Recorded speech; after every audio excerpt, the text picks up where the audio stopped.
Sir आपकी आवाज नहीं आ रही है।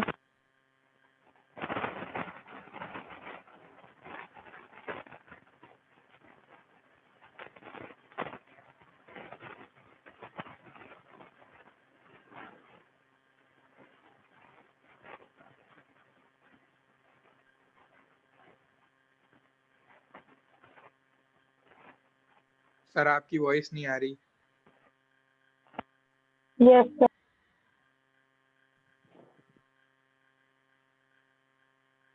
एक बार रिजॉइन करें। Yes sir.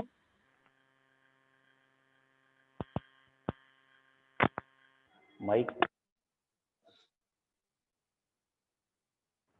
आई आवाज? Yes sir. सर आ गई। सर आ गई। पागल हो जाऊंगा। यस सर आ गई।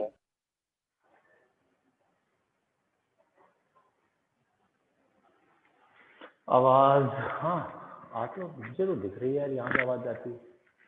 बेटा आवाज सर आ आ रही गई है मेरे आपकी। को लग रहा। हाँ सर ठीक है, आ अगर चली जाए तो बता दे। नहीं मुझे नहीं पता था आवाज नहीं आ रही।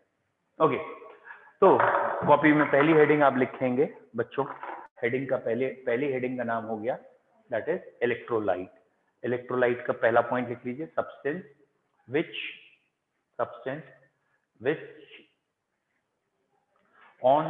which on dissolving in water is best electrolyte, which on dissolving in water comma the aqueous solution conducts electricity, which on dissolving in water its aqueous solution conducts electricity। इसका जो बेटा aqueous solution आएगा वो electricity conduct करेगा। its aqueous solution conducts electricity known as electrolyte। its aqueous solution conducts electricity known as electrolyte। ठीक है, second point लिखते हैं बेटा, ionization is a reversible process. Ionization is a reversible process. Ionization एक reversible process है। Ionization is a reversible process and the equilibrium between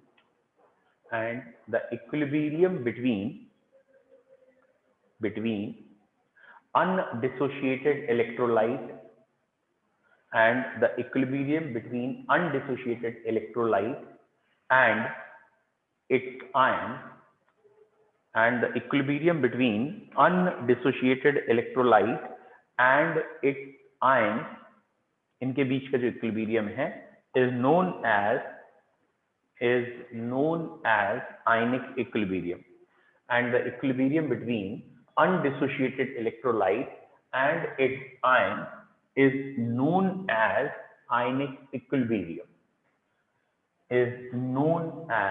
ionic equilibrium, okay. अब बच्चों इस चैप्टर की स्टार्टिंग में पहले एक थ्योरी दे रखी है एसिड और बेस के बारे में। पूरा चैप्टर ही उसी का, क्योंकि तो पहली हेडिंग हमारी है एसिड एंड बेसिस। ठीक है, हेडिंग डाल दीजिए एसिड एंड बेसिस।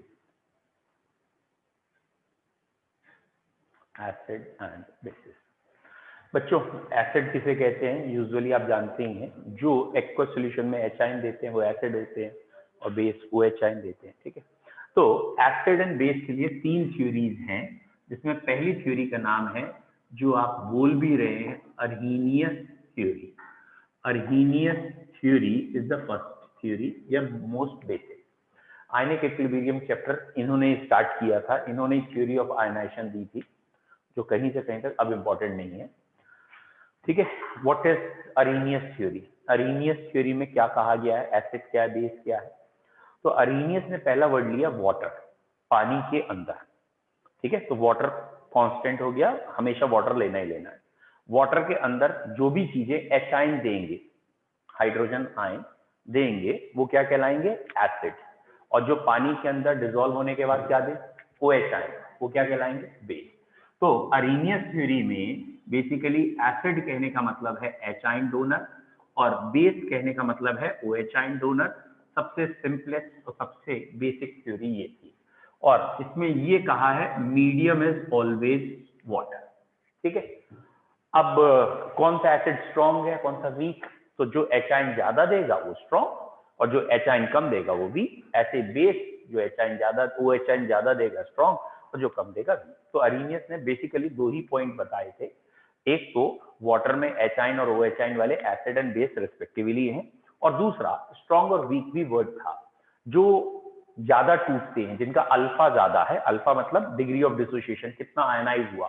तो जो ज्यादा आयनाइज हो गया वो स्ट्रॉन्ग एसिड, और जो कम आयनाइज हुआ यानी थोड़ा सा टूटा है वो वीक एसिड या weak base.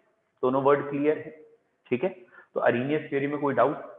What is Arrhenius theory for acid and base? Clear है ना? लिख लीजिए जल्दी से। हेडिंग थी अरीनियस थ्योरी, और उसमें पहला पॉइंट लिखें इन वाटर, यहां वाटर कांस्टेंट है। In water, comma, the species which donate H ion, वो चीज जो डोनेट करेगी H ion, the species which donates H ion, ठीक है, is acid. जो H ion डोनेट करेगी acid, while the species which donates OH ion, is base. जो H ion donate करेगा बच्चों एसिड होगा, और जो OH ion डोनेट करेगा वो बेस होगा। दूसरा पॉइंट लिखें, ठीक है। More the degree of ionization, इसमें दो पॉइंट ही याद रखने हैं। More the degree of ionization, जो जितना ज्यादा आयोनाइज हो जाए, more the degree of ionization, stronger the component कह लो, या एसिड और बेस। जिसका अल्फा ज्यादा होता है, डिग्री ऑफ आयनाइजेशन ज्यादा होती है, वो एसिड स्ट्रॉन्ग मानेंगे या वो बेस स्ट्रॉन्ग मानेंगे। More the degree of ionization, stronger the acid और बेस। ठीक है बेटा, क्लियर है? नेक्स्ट, ये थ्योरी फेल क्यों हुई? अरीनियस थ्योरी से आगे थ्योरी बनाई तो यहां कुछ ना कुछ कमी रहेगी। कहां कमी रहेगी? तो ये थ्योरी फेल हो गई पानी में। ये पानी पानी कर रहे, यही पानी में ले डूबा। कैसे? अगर किसी रिएक्शन में वाटर नहीं है तो भैया एसिड बेस कैसे बताएं? तो ये थ्योरी तो बिना वाटर के काम ही नहीं कर रही। तो इसलिए ये थ्योरी का एक ड्रॉबैक आ गया, in non aqueous medium it do not tell us which is acid और बेस। मतलब अगर आपने HCl का एक सोल्यूशन लिया या HCl लिया है और उसमें आपने H2SO4 मिलाया है, इसमें भी एसिड बेस होती है, वो अभी पढ़ाएंगे कैसे। तो ये थ्योरी कहती है ना, नहीं इसमें एसिड बेस नहीं है। HCl है, पानी में घोलो, पानी में ही होगा। तो ये पानी के बाहर नहीं निकल पाए, है ना, कुएं का मेढक वहीं का वहीं रहेगा। Is it clear? लेकिन कुएं से बाहर निकलना चाहिए था, नहीं निकला, फेल हो गया। और कहाँ फेल हुआ बेटा? और कहाँ फेल हुआ? इनकी सोच में H आयन, OH आयन। अरे भाई ये तो सभी को मालूम है H और OH एसिड बेस होते हैं। कुछ और भी बताओ। मतलब जिन रिएक्शन में H नहीं है, OH नहीं है, हम कह रहे हैं तुम उन्हें एसिड बेस बताओ, तो बता ही नहीं पाएगा, क्योंकि इनके दिमाग में तो एसिड वो ही है जिनके पास H आयन है, और बेस वो है जिनके पास OH आयन है, और पानी में आने के बाद छोड़े। तो इन्होंने जो तीनों बातें बताई, उन्हीं तीनों बातों में ये फेल हो गए। कहाँ कहाँ फेल हुए? नॉन एक्वस मीडियम में एसिड बेस नहीं बता सकते, नॉन प्रोटिक सब्सटेंस में एसिड बेस नहीं बता सकते, नॉन हाइड्रोक्सिल सब्सटेंस में एसिड बेस नहीं। ये तो वही एसिड बेस बताएंगे जहां पे वाटर भी हो और H और OH हो। समझ में आ रहा है? मतलब अगर इनसे हम कहेंगे ना AlCl3 की रिएक्शन, सपोज हमने HCl से की और ये बन गया HAlCl4, और अब इनसे कहें एसिड बेस, तो शायद एक बारी को इनको H दिख गया तो ये आ गया, और अगर ये RCl कह देते तो ये भी नहीं दिखता, H भी ना दिखे, R कह देते हैं। तो अब ये थ्योरी कहीं से कहीं तक एसिड बेस कुछ नहीं बता सकती। क्यों? क्योंकि इसमें ना तो H है, ना OH है, ना ही पानी है। तो यहां एसिड बेस इस थ्योरी से प्रूफ नहीं होगा। तो आप ड्रॉबैक कह लो या ये कहो इसका लिमिटेशन है कि ये थ्योरी यहां तक लिमिटेड है, इसके ऊपर नहीं जाएगी। ठीक है, पॉइंट करके लिखें इस थ्योरी का ड्रॉबैक नंबर 1, इन नॉन एक्वस मीडियम,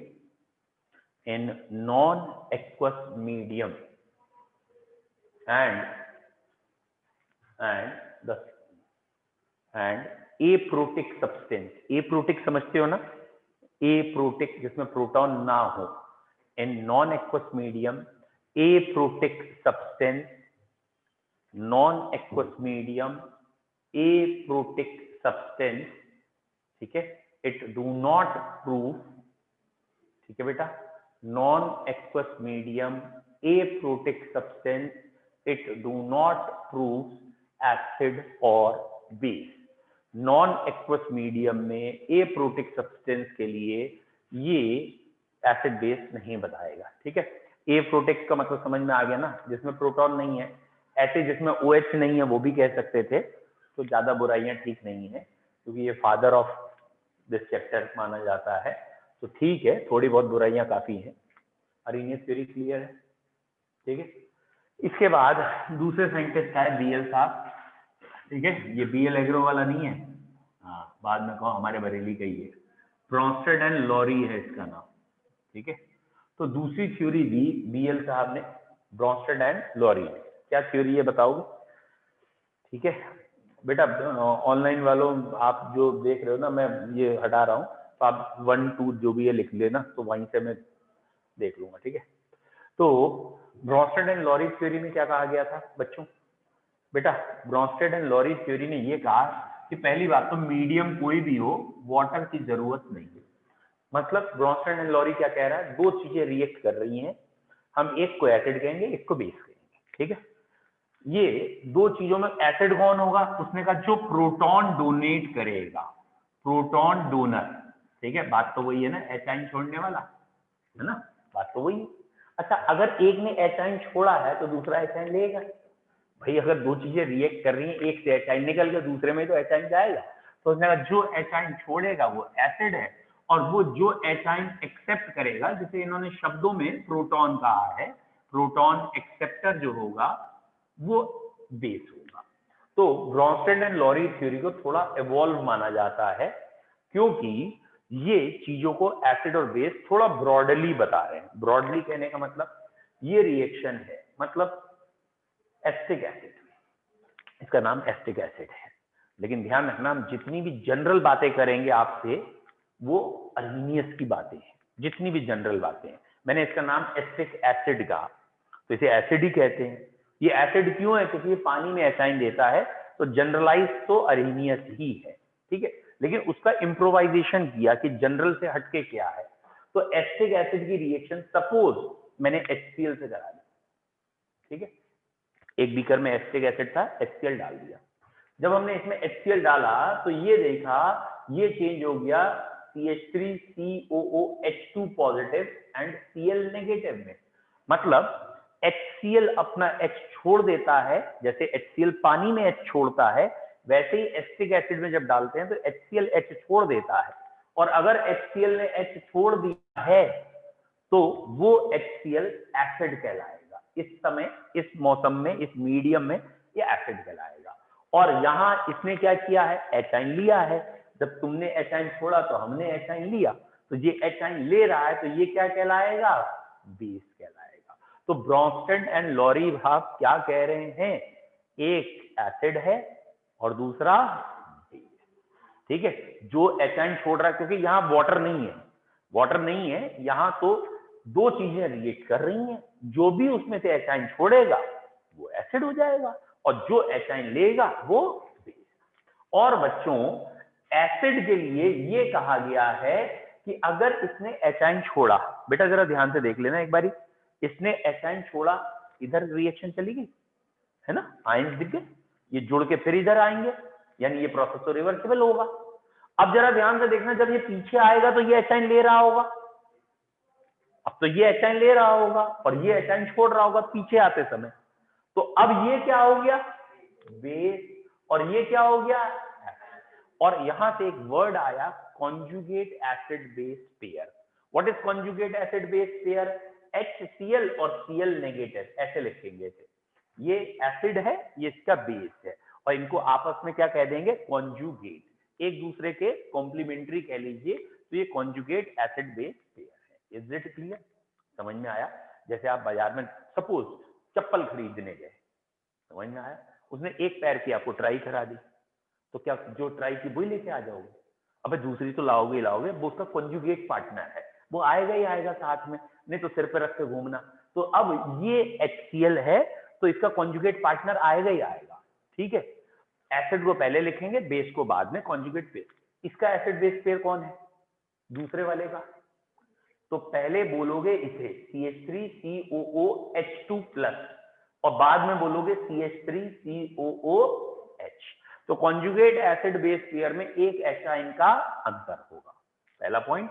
और दूसरा पॉइंट, आपको यहां दिख रहा था कि इसने इसे H दिया है, तो ये स्ट्रॉन्ग एसिड था, ठीक है, स्ट्रॉन्ग एसिड था, तो इसका जो यहां बेस बनेगा वो वीक बनेगा। फिर से सुनो क्या कह रहे हैं। कॉन्जुगेट एसिड बेस पेयर में इन्होंने एक कंडीशन लगाई है जो याद रखनी है, और बहुत क्वेश्चन इस पे होते हैं। कॉन्जुगेट एसिड बेस पेयर में अगर एक स्ट्रॉन्ग है तो दूसरा वीक होगा, एक स्ट्रॉन्ग है तो दूसरा वीक। अगर ये स्ट्रॉन्ग एसिड है तो इसका कॉन्जुगेट बेस वीक होगा, ठीक है। और अगर इसका ये वाला एसिड स्ट्रॉन्ग है सपोज, तो इसका इधर वाला बेस वीक होगा। समझ में आया? कॉन्जुगेट एसिड, ये नहीं कह रहा हूं कि मैं ये स्ट्रॉन्ग हो गई वीक हो गई। जब भी हम कॉन्जुगेट एसिड बेस पेयर देखेंगे तो कॉन्जुगेट एसिड बेस में अगर एसिड स्ट्रॉन्ग है तो उसका कॉन्जुगेट बेस वीक है, और अगर एसिड वीक है तो कॉन्जुगेट बेस स्ट्रॉन्ग है। समझ में आ रहा? ठीक है। कभी कभार हम बेस से देखेंगे, कभी कभार हम एसिड से देखेंगे, और वो अभी हम देखेंगे कि आपको समझ में आ जाएगा। लेकिन ये 2 पॉइंट याद रखने हैं। कौन से 2 पॉइंट याद रखने हैं? पहला पॉइंट, बिना पानी के चलना है, मतलब किसी भी मीडियम में, कोई भी मीडियम हो सकता है, 2 चीजें रिएक्ट करेंगी, और जो H आयन छोड़ेगा वो एसिड हो जाएगा, और जो H आयन लेगा वो बेस हो जाएगा। ये एक पॉइंट याद रखना है, ठीक है। एक बार मैं लिख के दिखाता हूं इस थ्योरी के आने से क्या चीज नई आई। बेटा ये आया इस थ्योरी के आने से नई बात, ये रहा एसिड, ये अमोनिया से रिएक्ट किया, ये बन गया, पहले वाटर से कराना चाहिए, वाटर से रिएक्ट किया, ये बन गया एसीटेट आयन, और वाटर में H आयन छोड़ेगा, वाटर को H आयन लेना पड़ेगा, ठीक है। तो ये वाला जो अभी हमने लिखा है ये अरीनियस की भाषा में भी सही है और ब्रॉन्स्टेड एंड लॉरी में भी सही है, क्योंकि अरीनियस ने क्या कहा था? पानी लेना है, ले लिया पानी। ब्रॉन्स्टेड एंड लॉरी ने क्या कहा था? कोई भी 2 चीजें होनी चाहिए, ठीक है। और ये जब देखा पानी में जब डिसॉल्व करके, तो बैकवर्ड रिएक्शन बहुत तेज चल रही थी, फॉरवर्ड कम चल रही थी, मतलब 100 मोल लिए तो 8 या 10 नहीं बनाया, ठीक है, मतलब 8 या 10 ही पानी में ऐसा छोड़ पाए, 90 नहीं छोड़ पा रहे, तो ये क्या हो गया? Weak acid. ये पानी में कम चल रहा है, कम टूट रहा है, तो वीक एसिड। अब इसी एसिटिक एसिड को अमोनिया में घोला। आई होप सो आपको पता हो कि ये जो अमोनिया है ना, ये वाटर से स्ट्रॉन्ग बेस है। वाटर से क्या है? स्ट्रॉन्ग बेस, मतलब वाटर के मुकाबले ये H आयन को जल्दी खींच लेता है, पकड़ लेता है, तो इसने H आयन खींच लिया। और अगर ये H आयन खींच लिया तो अब एसिटिक एसिड ज्यादा टूट रहा है, 60% 70% टूट गया, तो अब ये क्या बन गया? स्ट्रॉन्ग एसिड बन गया। अमोनिया से स्ट्रॉन्ग एसिड हो गया। इसके बाद जो अभी मैंने रिएक्शन लिखी वो एसिटिक एसिड को HCl में घोल दिया गया, और अब की जब HCl और एसिटिक एसिड को मिलाया गया तो भैया ये तो कहानी उल्टी पड़ गई। क्या हो गया भैया? अब ये क्या हो गया? वीक बेस, मतलब यहां पे ये H आयन लेता तो है लेकिन बहुत ज्यादा नहीं लेता है, तो इसके H आयन छूटेंगे, थोड़े बहुत H आयन गेन करेगा, ज्यादा नहीं, तो वीक बेस। तो भैया एसिटिक एसिड क्या है? एसिड है या बेस है? एसिड है या बेस है? ये डिपेंड करेगा मीडियम क्या है, किसमें घोला गया है। अगर ये HCl में घोला गया तो ये बेस है, अगर ये अमोनिया में घोला गया तो ये स्ट्रॉन्ग एसिड है, अगर ये वाटर में घोला गया तो वीक एसिड है। तो ब्रॉन्स्टेड एंड लॉरी आने से अरीनियस थ्योरी से क्या इम्प्रोवाइजमेंट मिला? अरीनियस थ्योरी तो हर चीज को सिर्फ वाटर में देख रही थी, अब हम वाटर की जगह दूसरे मीडियम में भी देखने लगे, एसिड या बेस को। और कोई भी चीज अरीनियस थ्योरी में अगर एसिड है तो ब्रॉन्स्टेड एंड लॉरी थ्योरी में भी एसिड ही होगी, गारंटेड। लेकिन वही है ना, ब्रॉन्स्टेड एंड लॉरी थ्योरी में वाटर ही लीजिएगा, मतलब ब्रॉन्स्टेड एंड लॉरी थ्योरी में अगर आपने वाटर ले लिया तो जो भी अरीनियस थ्योरी का एसिड था वो यहाँ का एसिड ही है, या ये कहना चाहता हूं दिस वन, क्या ध्यान से देखो दोनों एक ही बातें तो लिखी, माइनस प्रोटॉन ही तो लिखा है, बस यहाँ वाटर है यहाँ वाटर नहीं है। तो अगर आपने ब्रोंस्टेड एंड लॉरी थ्योरी में वाटर ले लिया तो जो भी अर्हीनियस का एसिड था वो ब्रोंस्टेड एंड लॉरी में भी एसिड ही दिखेगा, ठीक है। लेकिन जरूरी नहीं है बेस में, क्योंकि बेस में तो दोनों का कंसेप्ट ही अलग है। ये बेस में कंसेप्ट क्या ढूंढ रहे हैं, OH, वो बेस में कंसेप्ट ढूंढ रहा है H, तो दोनों उल्टी चीजें देख रहे हैं, अलग अलग चीजें देख रहे हैं, तो बेस की गारंटी नहीं है। मतलब all Arrhenius acids are Bronsted and Lowry acid, but all Arrhenius bases are not Bronsted and Lowry bases। जरूरी नहीं है Arrhenius की डेफिनेशन में बेस हो तो Bronsted and Lowry उसे बेस प्रूफ कर दे। क्यों? Arrhenius तो कहेगा OH छूट गया, Bronsted and Lowry में तो OH का कंसेप्ट ही नहीं। जैसे NaOH प्लस वाटर लिख के दिखाया उन्होंने और बाद में लिख दिया कि Na positive OH negative, OH बढ़ गए वाटर के अंदर। Bronsted and Lowry तो इसमें कुछ रिएक्शन नहीं दे रहा, ठीक है। तो ब्रोंस्टेड एंड लॉरी के क्या लिमिटेशन है और क्या फायदे हैं, दोनों क्लियर हो गए। क्या क्लियर हुआ बेटा? ब्रोंस्टेड एंड लॉरी में क्या क्लियर हुआ? पहली बात, मीडियम की कोई रिस्ट्रिक्शन नहीं है, कोई भी दो चीजें अगर रिएक्ट करेंगी तो एक एसिड एक बेस, और जो एचाइन छोड़ेगा वो एसिड, जो एचाइन लेगा वो बेस। जब वो एचाइन छोड़ देगा तो जो उसकी अगली स्पीशीज बनी है, प्रोजेनी बनी है, ये दोनों आपस में कहलाएंगे कॉन्जुगेट एसिड बेस पेयर। और अगर एसिड स्ट्रांग है तो बेस वीक और बेस स्ट्रांग है तो एसिड वीक, कॉन्जुगेट पेयर में ये ध्यान रखना है। इतना क्लियर है? अच्छा, इसके ड्रॉबैक क्या है, मतलब लिमिटेशन क्या है? इसका लिमिटेशन है जहां जहां नॉन प्रोटिक बात होगी वहां ये खाली, ए प्रोटिक की बात जहां हो गई, जहां प्रोटॉन है ही नहीं वहां ये खाली बैठे। समझ में आया? जैसे हमने कह दिया SO2 + O2 = SO3, हम कह रहे हैं बता भैया लगा अपना थ्योरी, तो ये तो लगेगा नहीं। क्यों? क्योंकि ये तो कह रहा है कि भाई एक एचाइन छोड़ेगा एक एचाइन लेगा, एचाइन हो तभी तो हो, तो यहाँ तो एचाइन है नहीं। तो जहां भी प्रोटॉन नहीं है वहां हम ये थ्योरी नहीं लगा सकते। बोलो क्लियर है? और भी पॉइंट्स आएंगे, पहले इतना लिखते हैं। तो हेडिंग लिख लीजिए BL एग्रो, ठीक है, लिख लिया है। वो BL मतलब ब्रोंस्टेड एंड लॉरी, एग्रो मत लिख लेना लेकिन, ठीक है। ब्रोंस्टेड एंड लॉरी थ्योरी लिखना, पहली लाइन लिख ली है। इन एनी मीडियम, यहाँ पानी की बाध्यता खत्म है। In any medium the proton donor are, proton donor are, proton donor are, I hope so clear होना चाहिए, एसिड। किसी भी मीडियम में बेटा प्रोटॉन को डोनेट करने वाले acid, while proton acceptors are base. बेटा प्रोटॉन को डोनेट करने वाले एसिड होंगे और प्रोटॉन को एक्सेप्ट करने वाले बेस होंगे। In any medium proton donor are acid while proton acceptors are base, ठीक है। दूसरा point, the species which differs in one proton, वो चीजें जिनमें आपस में एक प्रोटॉन में अंतर होता है।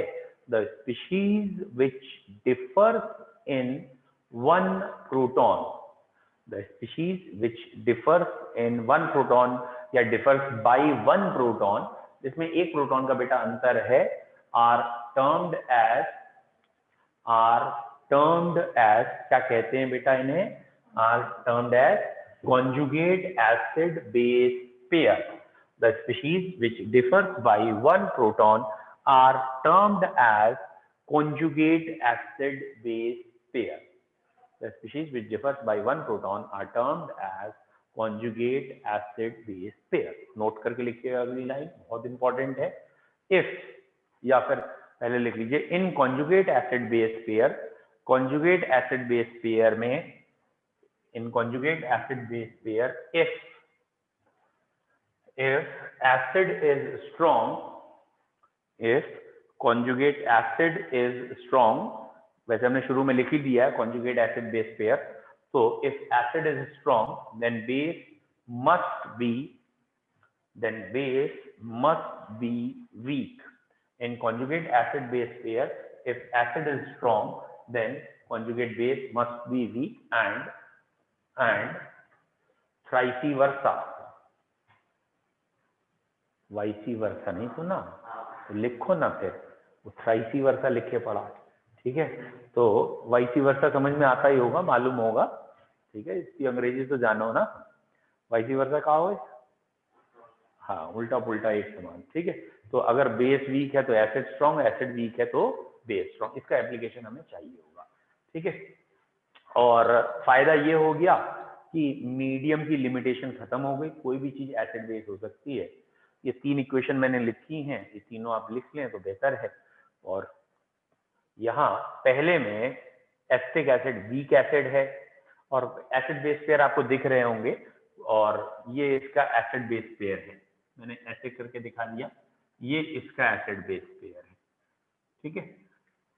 एसिड बेस पेयर में जनरली एसिड को पहले लिखा करिए, फिर बेस को, कॉन्जुगेट एसिड बेस पेयर ऐसे बनाया करिए।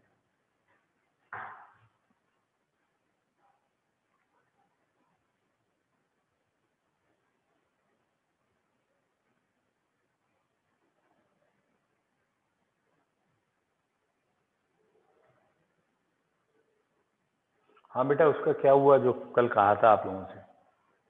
ऑनलाइन वालों से पूछता हूँ, आपसे पूछता हूँ,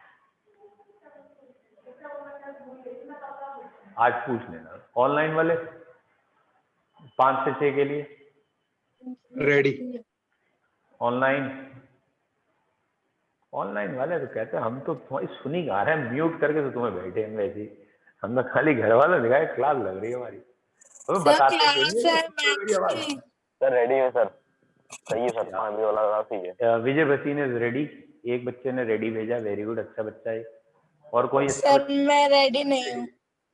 बेटा लिख दो जल्दी, पढ़ रहा हूँ तुम्हारे कमेंट से, जल्दी बोलो।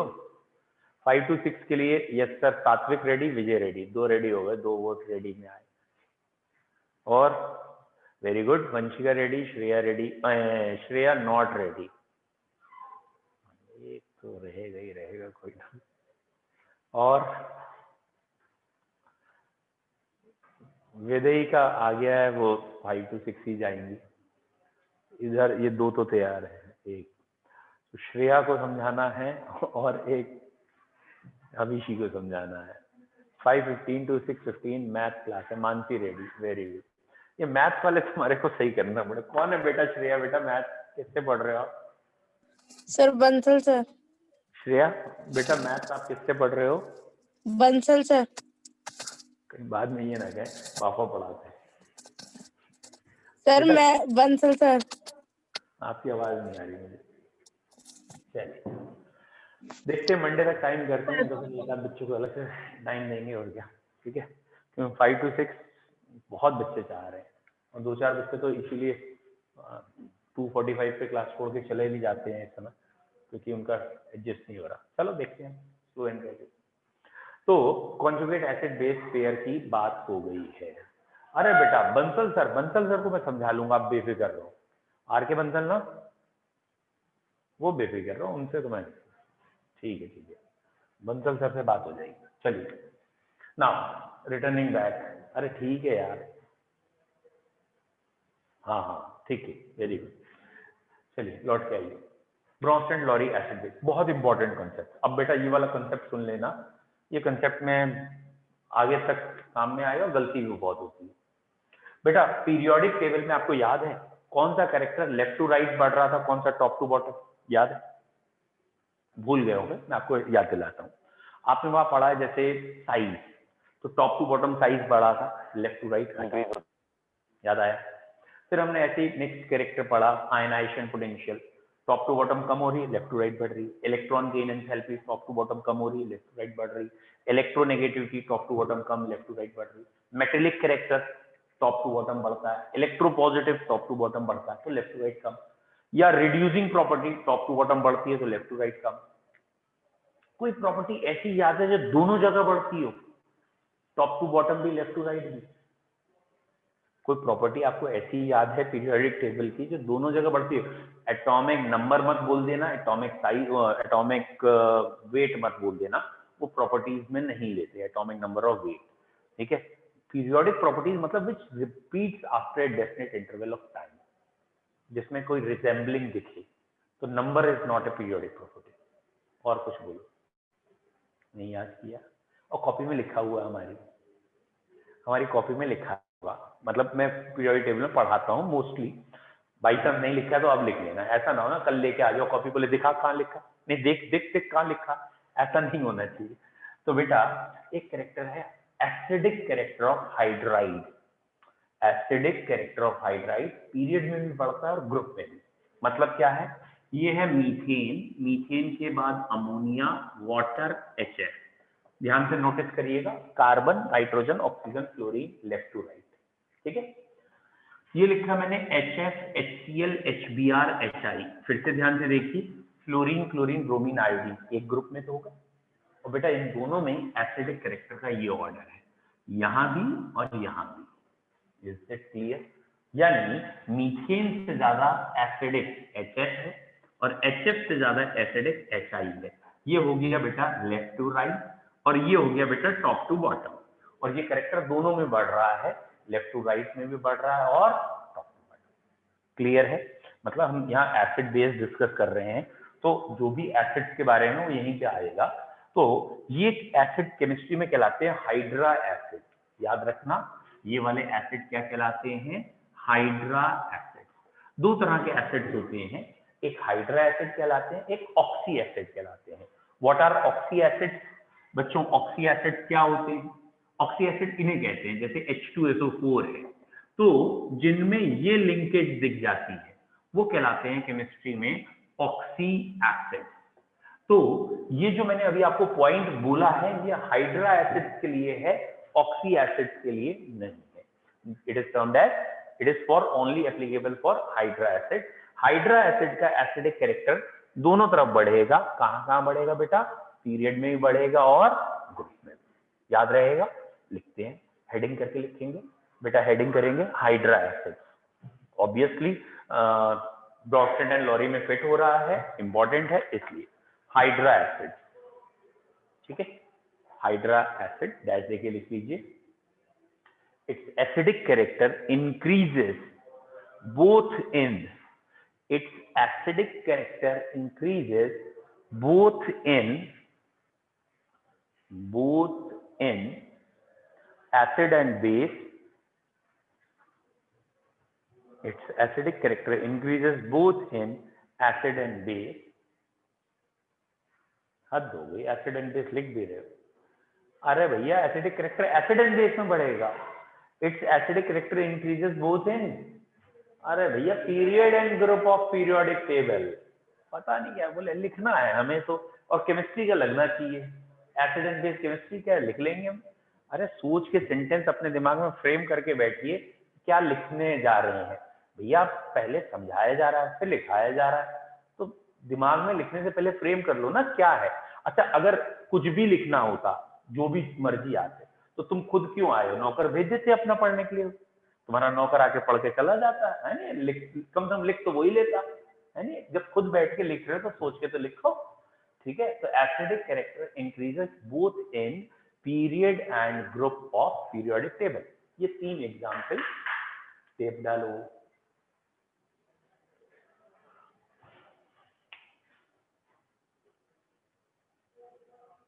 ये हाइड्रा एसिड,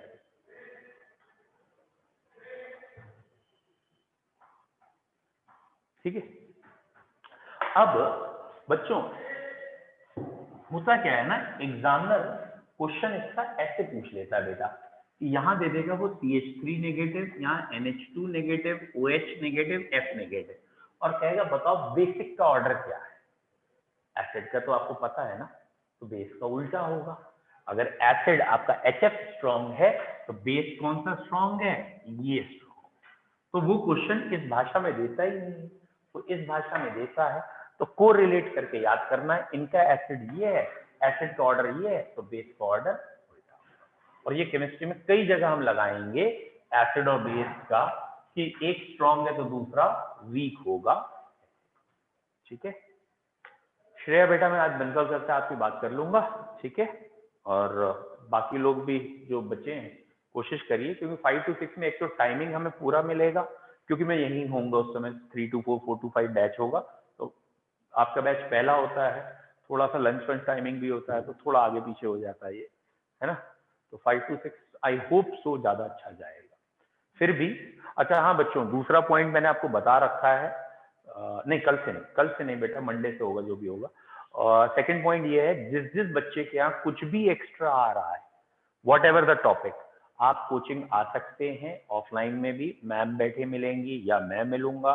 आपका जो भी पिछला छूट गया है, टेस्ट देना है आपको, क्योंकि कुछ बच्चे चाह रहे हैं कि हम एक्स्ट्रा टेस्ट देना चाहते हैं, आप एक दिन पहले हमें बता दीजिए, अगले दिन आपका टेस्ट भी हो जाएगा। आपको कोई टाइम टॉपिक समझना है वो भी हो जाएगा, क्योंकि अभी तक थोड़े टाइम पहले मैं अकेला पढ़ाता था, अब मैं और मैम 2 दिख रहे हैं, अब एक और मैम भी होंगे, तो 3 जने होंगे हम होपफुली।